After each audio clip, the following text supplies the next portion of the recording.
E a gente vai receber aqui no estúdio, já estamos recebendo no estúdio o cientista político Marcos Marinho, para comentar com a gente sobre a importância política de Iris Rezende, como a gente falou no início, né? Não só para Goiás, mas para o Brasil também. Bem-vindo, querido. Obrigada pela sua presença aqui com a gente. Eu falei agora há pouco, assim, de uma percepção muito minha, que é essa questão dele ter trazido ideias muito inovadoras, né? E de ser um político nato, né? Ele tem ali o dom da oratória, do carisma, né? Da palavra ali com ele sempre carregou isso muito forte. Quais características você atribui a Iris Rezende para ele ter se tornado o que ele se tornou? Primeiro, muito bom dia, Mariana, bom dia, Jordevar. Bom dia, professor. A todos que nos assistem.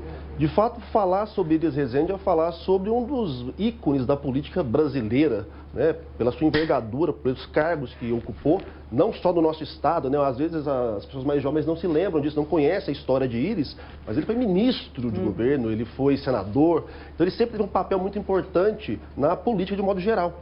E aqui para os goianos, para os goianienses em especial, que puderam conviver com as gestões de Iris na prefeitura, sempre houve um contato mais aproximado. Iris era um homem de fala fácil.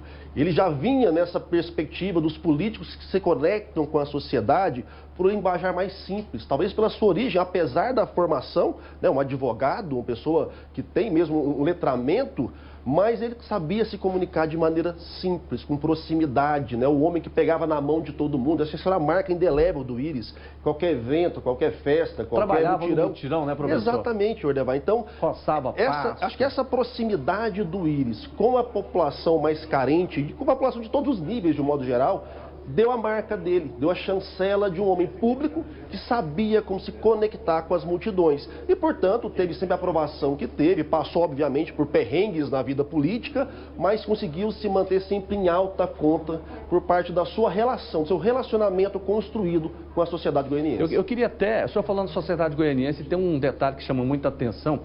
Iris foi prefeito 4 vezes aqui de Goiânia, correto? Só que Goiânia foi fundada no dia 24 de outubro de 1933, certo? Iris nasceu no dia 22 de dezembro de 1933. Menos de 2 meses depois da fundação de Goiânia, estava nascendo Iris Rezende. Quer dizer, e teve depois disso uma ligação enorme entre as duas situações, né? Iris e Goiânia, né? Sim, a história de Iris Rezende, ela se confunde, né? Ela é construída com a história de Goiânia, não há dúvida. Quando ele vem para cá com 16 anos e rapidamente se torna um político já, virando vereador, e a partir daí sim, galgando espaço, ocupando as fronteiras políticas, que vamos ser bem honestos, não é fácil hoje você ocupar espaço no cenário político. Tanto que um debate que tivemos hoje mais cedo era sobre isso, né? Quem são agora os sucessores de Iris, de Maguito, quem vai ocupar essa seara? E até então a gente tem tido essa dificuldade, porque não é qualquer... Ei, Jordevar, essa pergunta vale dinheiro, viu? Não é fácil, sei que não é fácil. Mas assim, isso que você falou, professor, é muito legal, porque ele tinha características muito próprias, né, Jordevar? Essa questão de pegar nas mãos das pessoas, de dar atenção, de lembrar, parece que ele tinha uma memória fantástica, né, gente? Ele te viu uma vez, ele memorizava, ele falava com você olhando nos olhos, dando atenção, né? E ele trazia, assim, coisas muito políticas, muito fortes, que eram dele mesmo. Nasce, né, professor, você que estuda aí a política, pode até nos ajudar a entender isso. É muito difícil uma pessoa que não nasce assim, não tem esse dom, desenvolver algo tão primoroso como o Iris tinha, né? É uma coisa muito de nascer assim, né?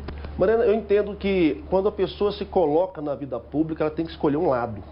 E o lado mais confortável, de repente, é o lado do distanciamento, porque você se mantém distante, você não tem tanta proximidade, não enxerga tanto seus defeitos. Iris fez o caminho contrário. Ele preferiu estar entre as pessoas e mostrar a elas que ele era um delas. Eu até tenho uma passagem muito bacana com o Iris, de um dia, em uma emissora, a gente se encontrar e ele me colocar o braço aqui no meu braço e andando comigo, como se a gente fosse velhos amigos. Eu falei, gente, é o Iris Rezende fazendo isso comigo. E há várias pessoas que têm passagens assim com ele, porque ele tinha a questão do contato, da proximidade. Num cenário, né, num ambiente político que é tão distanciado, onde há distanciamento entre as pessoas, esse comportamento faz a diferença. Tanto que Iris é hoje e vai ser sempre muito lembrado por isso, pelo seu carisma e sua proximidade. Mariana, eu queria ressaltar, inclusive, o papel de Iris Rezende no processo de redemocratização do nosso país. Eu quero até comentar isso com o professor, porque eu me lembro direitinho, foi, se não me engano, em abril de 1984, eu estava passando pela Praça Cívica, né? Sou antigo, professor. E lá estava acontecendo a primeira, né? e a maior movimentação pela defesa das diretas já. O Iris Rezende, na época, o governador, dizia que lá tinha 500 mil de pessoas, né? E a gente, daqui a pouco, a gente vai ver essa imagem, a gente vai ver esse discurso, não é? E ele, nós temos, inclusive, por exemplo, ele foi cassado. E ele, quando aconteceu essa movimentação pelas diretas já, ainda era ditadura militar. Eram governos militares. E ele abriu as portas de Goiás. Quer dizer, essa importância dele no processo de redemocratização do país, professor, eu considero muito importante. O senhor? Com certeza. Vale lembrar que Iris Rezende, ele sempre ocupou um espaço muito proeminente no próprio MDB.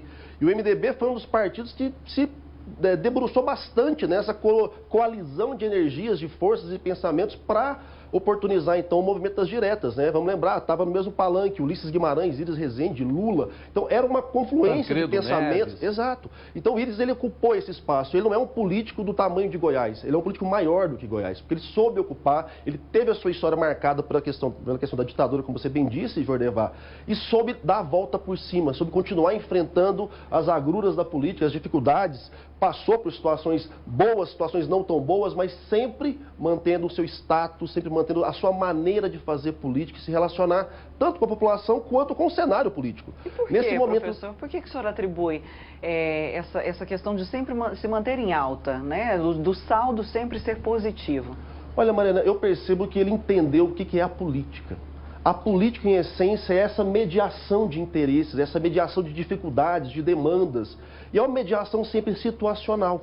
Diferente do que a gente vive hoje, que é um antagonismo colérico, agressivo, onde há o ódio preponderando, a política, normalmente, ela é feita pelo diálogo, né, pela concertação. E Iris entendeu isso. Ele era, sim, um animal político, porque sabia que, para fazer política, você tem que dialogar. Você tem que sentar com o outro lado em alguns momentos e saber ceder, saber se impor. Então, diferente do que a gente vive hoje, que é essa virulência completa e absurda que está matando a democracia, Iris Rezende vem de um tempo onde se fazer política era conectar-se às pessoas, era construir pontes e não tocar fogo em todas. Professor Marcos, me diz uma coisa aqui, eu quero saber do senhor o seguinte: quais são os políticos que agora podem assumir ou já estão assumindo esse papel de lideranças políticas aqui? Jordabel, posso cometer, com certeza cometerei algum deslize aqui em esquecer de alguém, mas pensando na sua pergunta, me vem claramente algumas figuras que já estão aí trabalhando fortemente, pensando no pleito de 2022, e o próprio pleito já dá visibilidade. Um, obviamente, é o governador Caiado, que tem feito um trabalho forte já há bastante tempo, né? A sua história política já é bastante consolidada, e agora, pensando na reeleição, ele está atuando de uma maneira bastante efetiva.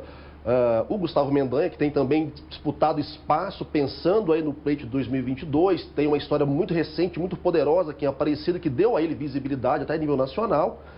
Tem uma vereadora do PSDB, a Ava Santiago, que nível de comunicação social, para mim, ela está despontando. Ela fala muito bem, né? E ela tem uma dinâmica de comunicação nas redes que, de fato, demonstra que ela entendeu como é a nova comunicação em nível de rede social, em nível de web, e que a juventude consegue ter um pouco mais de acesso. Então, são três figuras que eu percebo que, por ocuparem espaços de poder ou por estarem sabendo trabalhar a comunicação, estão tendo proeminência no momento. Obviamente, Daniel Vilela, que agora é a figura central do MDB aqui no estado, né, após a morte do pai e de Iris Rezende. Daniel tem aí à sua frente um desafio. Ele, de fato, vai conseguir se consolidar enquanto líder do partido, ele vai ter como ocupar esse espaço, vai caber às suas próximas movimentações. Mas é óbvio que aí vão surgir também, no decorrer do caminho, várias figuras, né, há fusões de partido agora, o PSD tem crescido bastante, e o PSD tem visões interessantes para o pleito ano que vem, não só estadual, mas nacional. Então, assim, vão surgir lideranças naturais, também não há. Jair Bolsonaro, que agora está se filiando, né, a outro partido. Pois, eu vejo assim... Vai pro PL ou pro PP? Vai pro PL, disse vai pro PL, já. Tá fechado, já né? está fechado. Sim. Já fechou com o Valdemar. Com o Bolsonaro fechado, nada é fechado, né? Ontem ele disse que está 99% fechado, o Valdemar disse que já está fechado, mas tudo pode acontecer, inclusive nada. A ficha primeiro, Pois é, vindo dali eu espero. E o desenho para a candidatura para o Estado, para o pleito do Estado, o que o senhor acredita que aconteça? Hoje o natural é o incumbente se manter, Caiado tem tudo na mão, né? Conseguiu formar uma coalizão já de partida muito poderosa, que é o DEM, que vai se juntar ao PSL provavelmente, formar uma grande bancada, mais o MDB do Daniel Vilela. Você tem aí o Gustavo, que está tentando se viabilizar, mas tem a dificuldade de partido, né? Para qual partido vai Gustavo Mendanha agora? Daí é uma incógnita. talvez mais à esquerda, não sei se você vai ter um nome muito forte, mas o PT deve lançar alguém para fazer palanque para o Lula. Então, assim, o PSDB, honestamente, ainda estou tentando analisar qual seria a movimentação de Marconi, porque ele está aí tentando ressurgir no cenário político, mas está enfrentando ainda alguns desgastes que vieram bem recentes em 2018. Mas a gente não pode esquecer que Marconi ainda tem capilaridade, ainda tem pessoas no Estado, no interior principalmente, que gostam muito dele. Não julgo que seria Marconi o cabeça de chapa do PSDB, mas ele vai ter influência no processo também, isso para mim é um fato. E vem costurando, né? Com certeza, a habilidade dele é a articulação, né? Como eu disse até hoje de manhã, para mim, Iris Rezende era um grande articulador político, assim como Marconi também é um grande articulador político. E aí, nesse ponto, entre os dois polos, o Caiado está um pouco atrás. Ele é tão bom de articulação, ele se posiciona bem no cenário, mas para uma reeleição, principalmente nesse contexto de 2022, essa capacidade de aglutinar vai ser importante. E é um processo de aprendizado também, né? Porque ele vinha ali de Câmara dos Deputados. Sim. E ele vir para um cargo no Executivo. Eu quero saber do professor Marcos Marinho, qual que é um grande desafio de Rogério Cruz depois de Iris Rezende? Olha, Jordevar, na política sempre há uma sucessão de expectativas. Então, se você assume o cargo e a expectativa está alta, você tem que sobrepor essas expectativas. Então, de fato, o desafio de Rogério agora é conseguir emplacar, primeiro, a sua marca, criar a sua identidade à frente do município, mas, para além disso, entregar agora quais são as novas expectativas dos goianienses. A política é isso, você entrega um remédio para uma dor, vai surgir outra necessidade. Então, como o Iris fez todo um trabalho em prol da reconstrução de algumas coisas, de modernizar a malha viária, de deixar obras, Rogério tem que perceber agora o que o povo goianiense demanda, qual é a dor que nos acomete agora, e atuar fortemente em cima disso.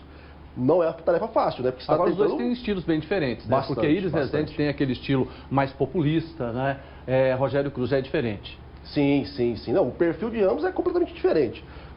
Não só o perfil enquanto atores políticos, mas o próprio trânsito social, a maneira como interage com as outras forças políticas. Rogério ainda é um político mais acanhado da minha leitura. Eu acompanho o Rogério desde a Câmara de Vereadores, desde o primeiro mandato dele. Então eu percebo que ele faz o papel dele dentro da seara dele, mas ele não tem, vamos dizer assim, essa ousadia dos grandes políticos de ocupar outros espaços, de criar outros ambientes onde ele possa também brilhar. Então, essa talvez seja a maior dificuldade de Rogério Cruz na perspectiva de tentar deixar uma marca para além de Iris. Não é fácil, E aí você falou, professor, a questão, assim, quando eu perguntei do ponto mais forte, que sempre manteve Iris em alta, né? Você falou da questão da conversa, que ele conversava muito, diferente desse extremismo que a gente vê muito hoje, né? Nos lados aí opostos.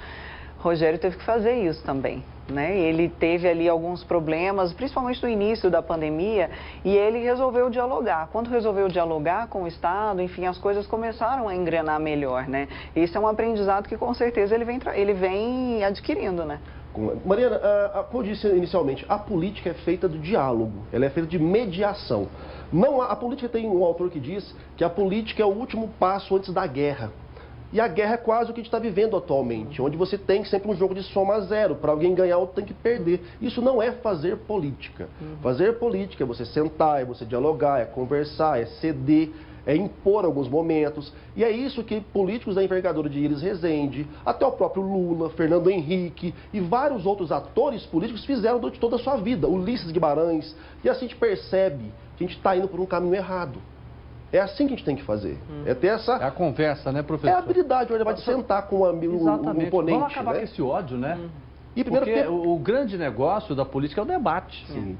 É exatamente o confronto, mas de ideias. Jordevar, para mim, o pior erro de quem acompanha a política é enxergar o oponente como inimigo. Não há inimigo na política, há oponentes. E aí, ser oponente é situacional. Hoje eu não estou caminhando com você, mas amanhã eu posso estar. E já vimos isso várias e várias vezes na nossa história política. O senhor está falando nisso, inclusive, a gente vai mostrar a repercussão. O nosso país, nós estamos com a inflação alta, né? Nós estamos com a pandemia, nós estamos com um desemprego ainda crescente, nós estamos com a gasolina pela hora da morte, nós temos tantos problemas que a gente precisa concentrar também nesses problemas, que vença o melhor e que seja o melhor para o Brasil. Não é, professor? Eu penso, Jordevar, que a gente precisa voltar a debater política, voltar a debater meios de melhorar a vida do cidadão. E não debater se você gosta do A ou gosta do B, se você idolatra A ou idolatra B, porque isso de fato não é fazer política. O que vai melhorar a situação do cidadão, a gasolina, o emprego, a comida, o alimento na mesa, é debater política, é sentar na mesa, apresentar as suas ideias, a Mariana as dela, eu as minhas, e a população decidir quais são as melhores ideias para que a gente possa melhorar o país, o estado, o município. E não ficar com pauta moral que não agrega nada, estimulando ódio, raiva um entre os outros, porque honestamente, o seu gostar pessoal muda nada no coletivo, muda nada na vida das pessoas. Se você é azul, amarelo, preto ou branco, muda nada na hora de botar comida no prato, de gerar emprego, né, de botar a gasolina num preço honesto. Então, o que eu espero é que as pessoas agora com mais acesso à comunicação e talvez um pouco mais de traquejo para lidar com as ferramentas, possam partir também para essa perspectiva. Bom, então ao invés de só acreditar no WhatsApp e replicar, deixa eu pesquisar um pouquinho, deixa eu tentar ouvir outras fontes.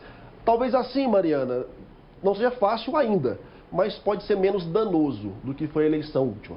Se Deus quiser, eu tenho um pouco de medo, para falar a verdade. Tá certo. E eu quero agradecer também ao professor Marcos Marinho, também, que conhece de política, de marketing, é professor, realmente está sempre antenado. Obrigado pela colaboração de nos ensinar um pouquinho mais sobre política. Eu agradeço o convite, agradeço novamente ter voltado a casa e espero ter contribuído de alguma forma com um pouco, né, e feito parte da história, né, desse momento tão importante, tão marcante para a política nacional e principalmente para a política aqui dos nossos povos, os goianos, goianienses, que de fato vão sentir um pouquinho esse baque, mas a gente vai superar mais essa. Um abraço para o senhor.